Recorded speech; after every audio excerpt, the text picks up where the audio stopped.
Hey there viewers, thank you for tuning in to Supermariodiagnostics once again. I know it's been a little while, but I'm glad to be back. Customers' concern on this 2003 Hummer H2 is a check engine light, a rough idle, and a door lock situation, but that's not going to be the scope of this video. I've already pulled codes and we've got a P03000 engine misfire detected. Usually I would like to go ahead and take a look at misfire data and see if we can nail down where our misfires are coming from. Alright, so we've got 1 and 3 are active misfires right now. They're pretty even too, they're equally misfiring. And we have a history of bank 1.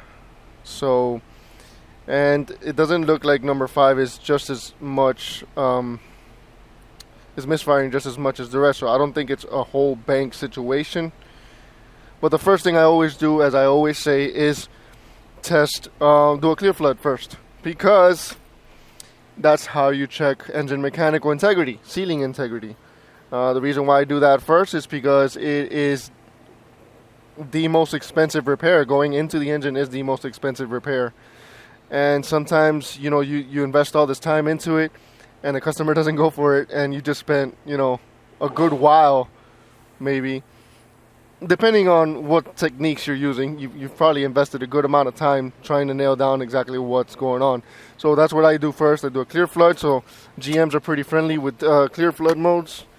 So I'm gonna hold down the pedal all the way down, put it in clear flood mode.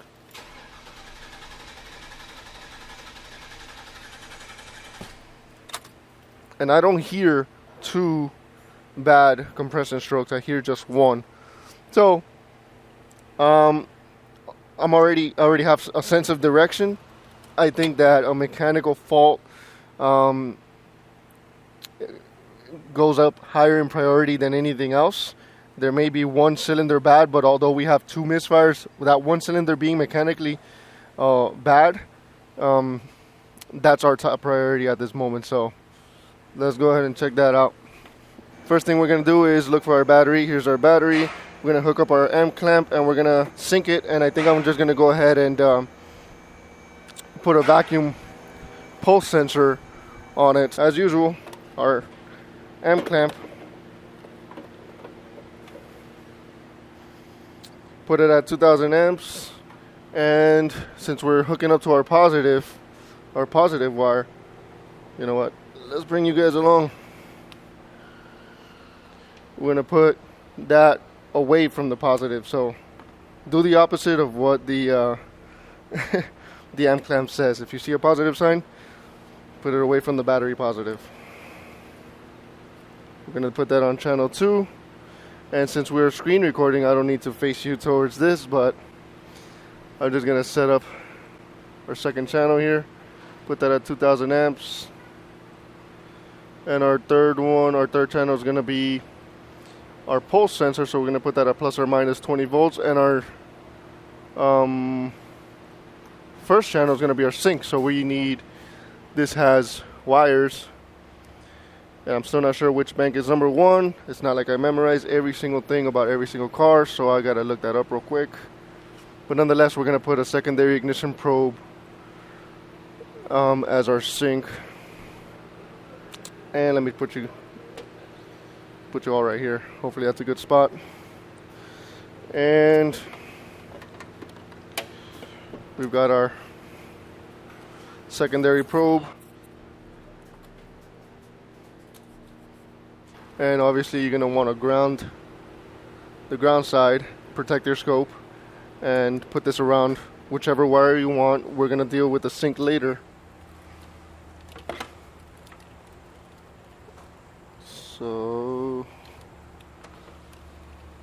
and the thing about this car is that it has the clear flood, so I will find a way. I think I'm going to disconnect the injectors. They're easily accessible. Sorry about that, my camera battery died.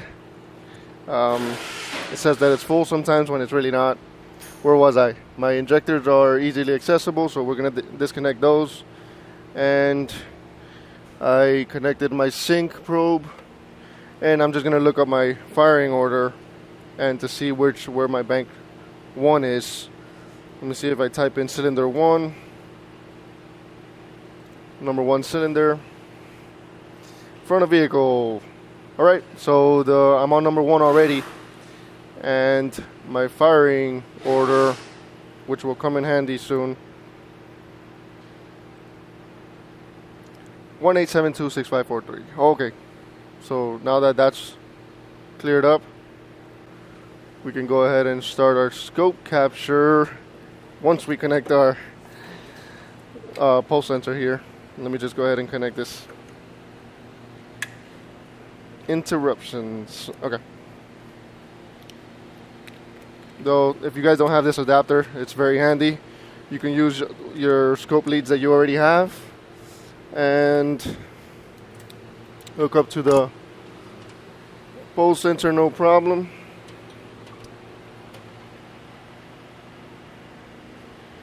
Right here, like so. And I gotta find a point of entry, which is usually my purge valve. So I'm gonna have to climb up in here. I gotta say, there's a lot of other cars that are much easier to work on. This whole step up thing doesn't work.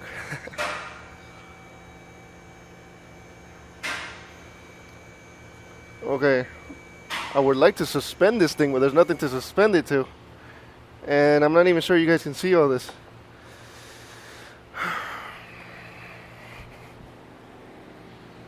Do apologize.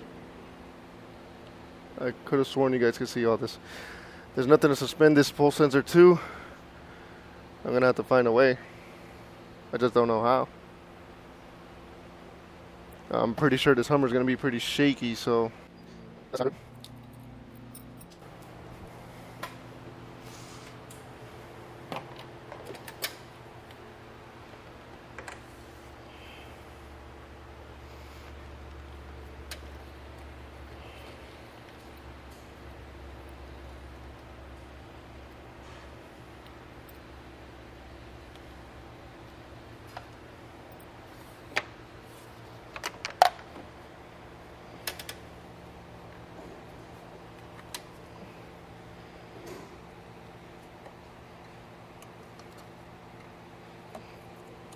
My goodness, I've never had to do this before. That'll work for me. Now, disconnecting all my injectors so that I wouldn't have...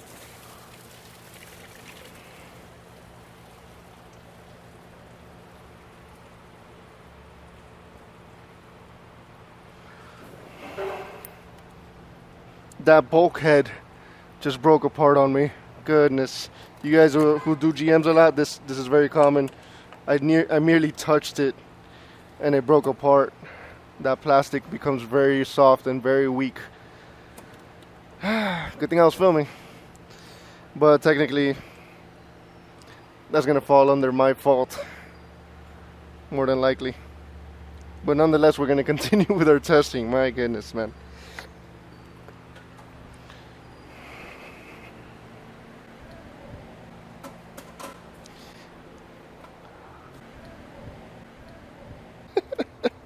Oh man, I'm really gonna catch heat for that one.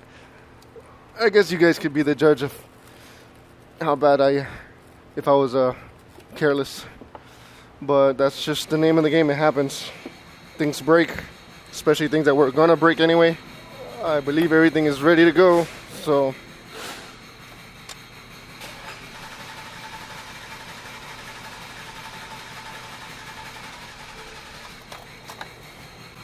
We have a dead cylinder. Let's look at our firing order again.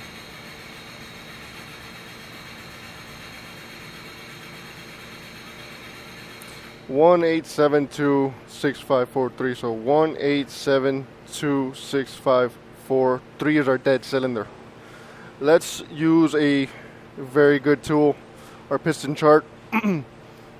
That way we can put this all together. What I do see right now is a very strong intake pulse during our compression stroke of our suspect cylinder. So what I'm going to do is type in our firing order here, 26543, and we are synced to number 1, so that will bring us this up here, and we could put this away and make this bigger, more readable. Alright, so our number 3 is our suspect cylinder. This compression stroke is right here in between the end of the compression and the beginning of the power stroke. That is our top dead center right here. It appears to be the weakest. Let me put this so you guys can see it better.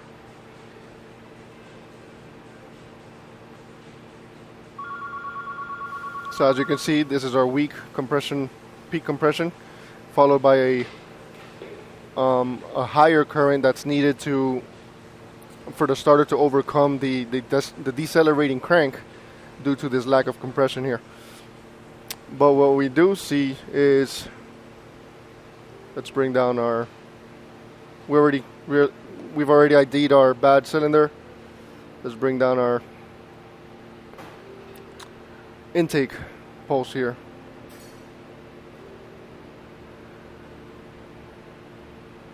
I gotta tell you, this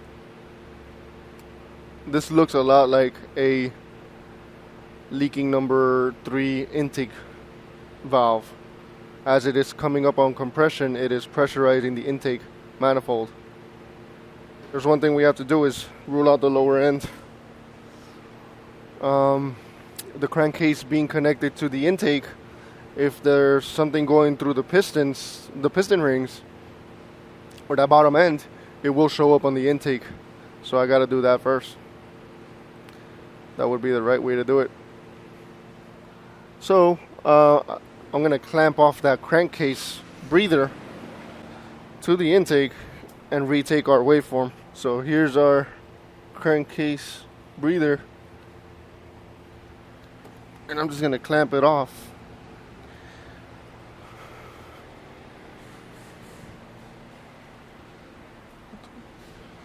And I forgot the camera was over here, you guys didn't see it, but I clamped off the crankcase breather from the where the intake connects to the valve cover, and we're gonna retake this waveform here. I'm gonna put everything back as it was and redo this shot.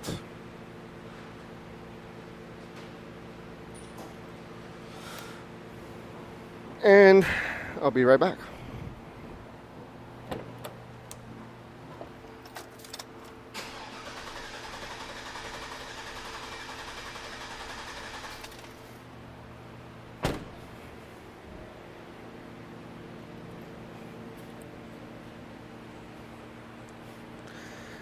Apparently I'm in the way. Okay. That didn't help our cause here. That rules out the crankcase as an issue. I will say this, I want to take a better shot at this. I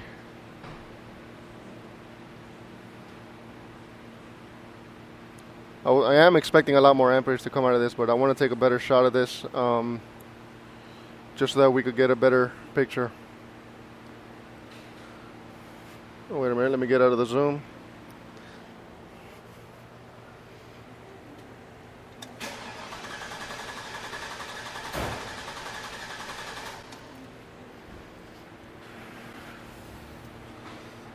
That's good enough.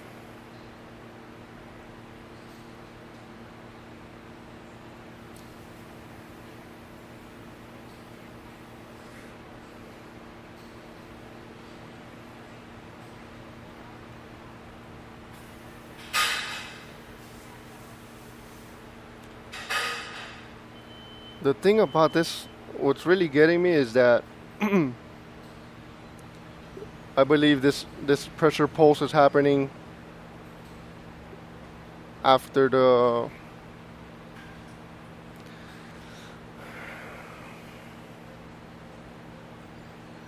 it is happening in the compression stroke. So it is not like our Mustang. Our Mustang, it pressurized the intake after the power stroke. So this one is doing it for number 7. We look at our number 7. I'm sorry, no, our number 2. Our number 2 has a weak intake pull. And then right here starts to, all this is elevated. You look at the rest of the waveform, everything's nice and even, but we're in the compression stroke of number 3, and it is going up.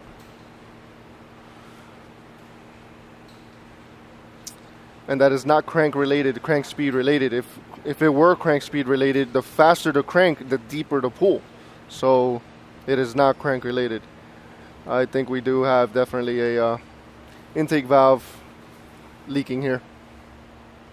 Anyway, I'm wondering if we should go in cylinder or straight for the leak down, because if we go in cylinder, those of you with scopes, yeah, it'll help. But what about those of you who are curious about this technique? You know?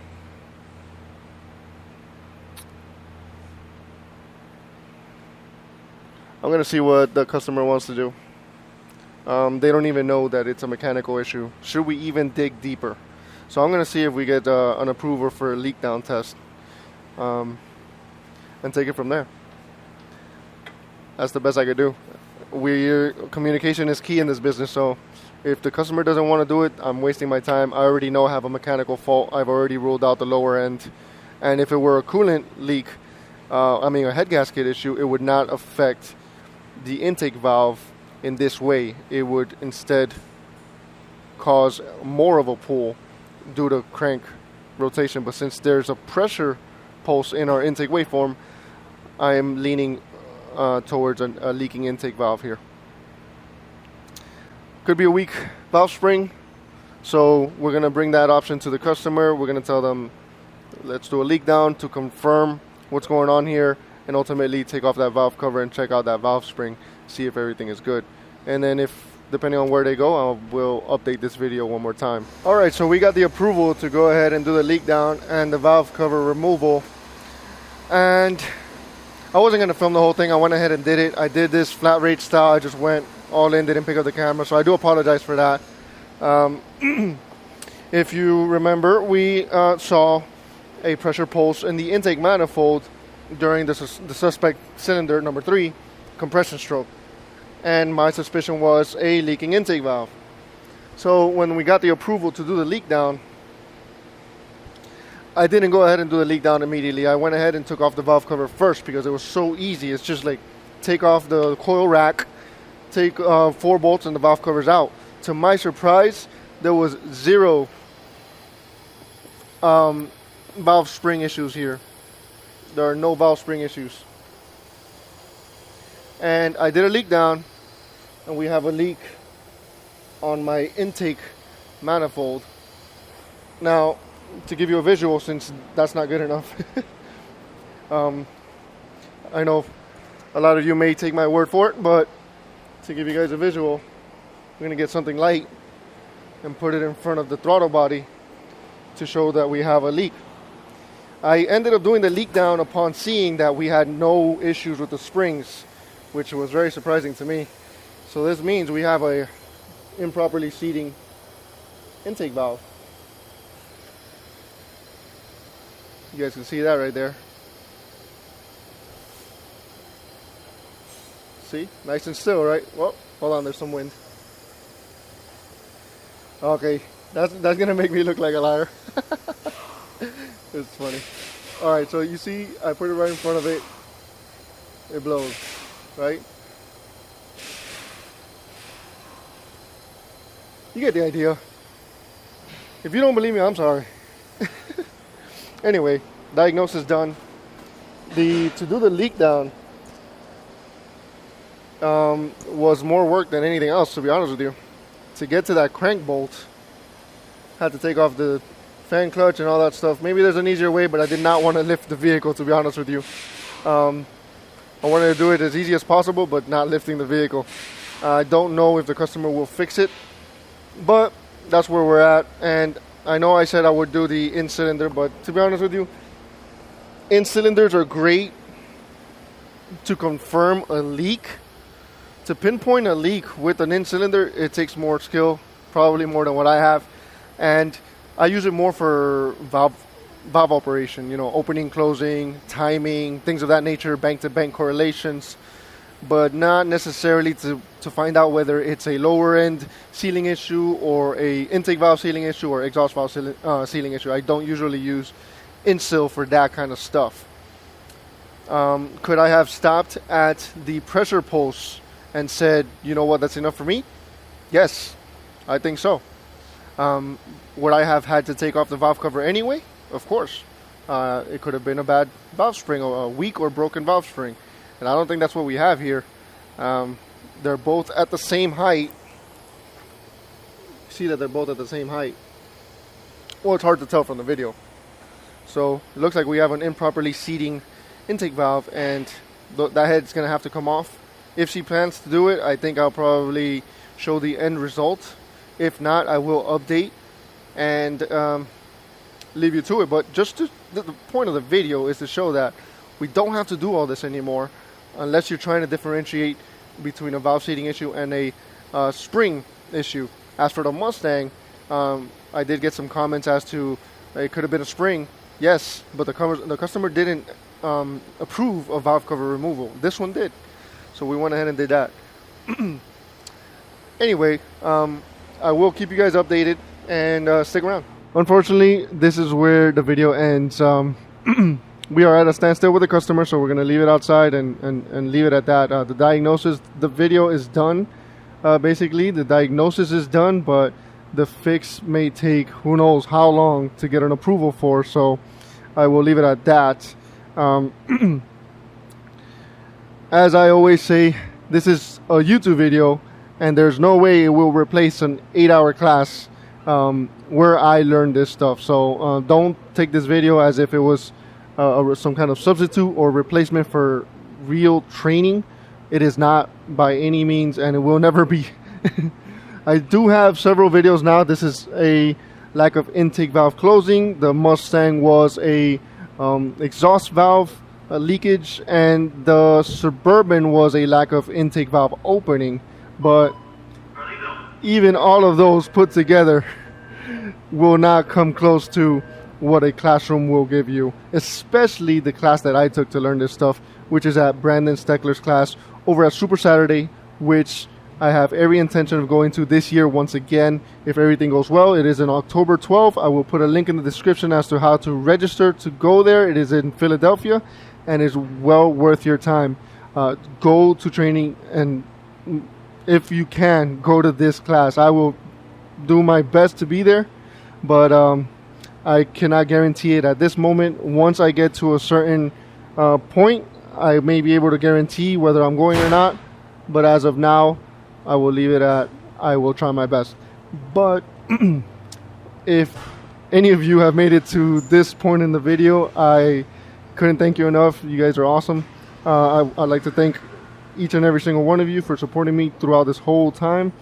And there's one last thing I would like to say, and it's something that I did last year as well. I am in a video contest, and my entry for that video contest is actually using the pulse sensor to find a coolant leak, a combustion leak into the coolant system. So if you guys could check out that video and give me a vote, show me some votes.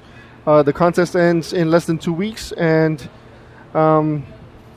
really hoping to win this one. Anyway, check it out. The link is in the description, and thank you all for your support, and until next time.